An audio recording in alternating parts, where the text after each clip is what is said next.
Hi everyone, welcome back Smiley Farm 24. ಬನ್ನಿ ಒಳಗಡೆ night ಹೊತ್ತು ಕೋಳಿ ಯಾವ ರೀತಿ ಕೂತಿರುತ್ತೆ ಮತ್ತು ನಮ್ಮದು ಸೆಟಪ್ಪು ಕೋಳಿ ಕೂತ್ಕೊಳ್ಳೋಕ್ಕೆ ಯಾವ ರೀತಿ ಇರುತ್ತೆ ಅನ್ನೋದನ್ನು ನೋಡಿರಿ, ತೋರಿಸ್ಕೊಡ್ತೀನಿ. ನಮ್ಮ ಕೋಳಿಗಳು ಯಾವ ರೀತಿ ಕೂತಿದೆ ಮತ್ತು ನೈಟ್ ಹೊತ್ತು ಯಾವ ರೀತಿ ಇರುತ್ತೆ ಅಂತ ನೋಡುವ ಬನ್ನಿ. ನೋಡಿ, ಎಂಟ್ರಿ ಆಗ್ತಿದ್ದೀನಿ ನೋಡಿ. ಈ ಥರ ಸೆಟಪ್ ಒಂದು ಕಡೆ ಮನೆ ಹಾಕಿದ್ದೀನಿ. ಇದ್ರ ಕೋಳಿ ಕಸ ಏನಿದ್ರು ಕೂಡ ಮೇಲ್ಗಡೆ ಇರಬಾರ್ದು. ಕೋಳಿ ಪಿಕ್ಕ ಇಕ್ಕೋದ್ರೆಲ್ಲ ಕೆಳಗಡೆ ಬಿಡಬೇಕು ನೆಲಕ್ಕೆ. ನೋಡ್ತಿರ್ಬೋದು ನೋಡಿ, ಇಲ್ಲೊಂದಷ್ಟು ಕೂತಿದೆ. ಅದು ಬಿಟ್ಟರೆ ಇಲ್ಲಿ ಇನ್ನೊಂದಷ್ಟು ಮೂಲೆ ಕೂತಿದೆ.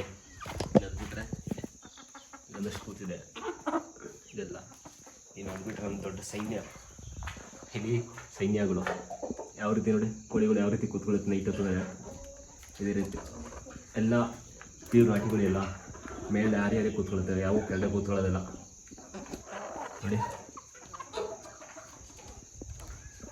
ಇಲ್ಲಿ ಆಲ್ರೆಡಿ ಇದು ಮಲ್ಲಿಕ ಹೊಡಿತು ಮುಚ್ಕೊಂಡು ಎಲ್ಲ ಜೋಡಿ ಕೂತ್ಕೊಳ್ಳೋದು ನೋಡಿ. ಮುಂಜ ಅದೊಂದು ಕೂಗುತ್ತಿದೆ ನೋಡಿ. ಜಾಗ ಇತ್ತು ಅಂದರೆ ವೇಸ್ಟ್ ಆಗಿದ್ರೆ ಸೆಟಪ್ ಮಾಡಿ ನಾಟಿಗಳು ಕೂತ್ಕೊಳ್ಳೋಕ್ಕೆ ಚೆನ್ನಾಗಿರ್ತವೆ ನೋಡಿ. ಕೊಡಿ ಹುಷಾರಾಗಿದೆ ಅಂದರೆ ಓದ್ಕೊಂಡಿದ್ದೀನಿಲ್ಲ, ಪ್ಯೂರಾಗಿದೆ. ವಿಡಿಯೋ ಮಾಡಬೇಕು ಔಷಧಿ ಬಗ್ಗೆ. ನಾಳೆ ವಿಡಿಯೋದು ಅಪ್ಲೋಡ್ ಆಗುತ್ತೆ. ಯಾವ ಔಷಧಿ ಯಾವ ಮೆಡಿಸಿನ್ ಹಾಕಬೇಕು ಅಂತ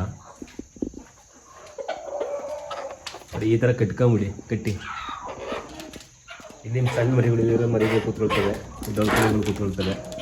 ಇದ್ರ ಕುಡಿಕೆ ಪಿಕ್ಕ ಆಯಿತು ಕೂಡ ಕೆಳಗಡೆ ಬೀಳುತ್ತೆ. ಆ ಕೋಳಿಗಳು ಜಾಸ್ತಿ ರೋಗ ಬರೋದು ಅವಾಯ್ಡ್ ಆಗುತ್ತೆ. ಏನಕ್ಕೆ ಅದ್ರ ಮೇಲೆ ಕೂತ್ಕೊಳ್ಳಲ್ಲ, ಕಸಿನ ಮೇಲೆ ಕೂತ್ಕೊಳ್ಳೋದು ಅದು ನೋಡಿ. ಆಗ್ತಾವೆ ಈ ಕಡೆ ಬೀಳ್ತವೆ ಕೆಳಗಡೆ ನೋಡಿ. ಹೇಗಿದೆ? ಚೆನ್ನಾಗಿದೆಯಾ? ಚೆನ್ನಾಗಿರೋ ಒಂದು ಕಮೆಂಟ್ ಕೊಟ್ಬಿಡಿ, ಒಂದು ಲೈಕ್ ಕೊಡಿ. ನಮ್ಮ ಕೋಳಿಗಳು ಇಷ್ಟ ಆದರೆ ಒಂದು ಲೈಕ್, ಒಂದು ಕಾಮೆಂಟ್. ಏನಾದರೂ ಮಿಸ್ಟೇಕ್ ಇದ್ದರೆ ಹೇಳಿ. Thank you so much. Love you all.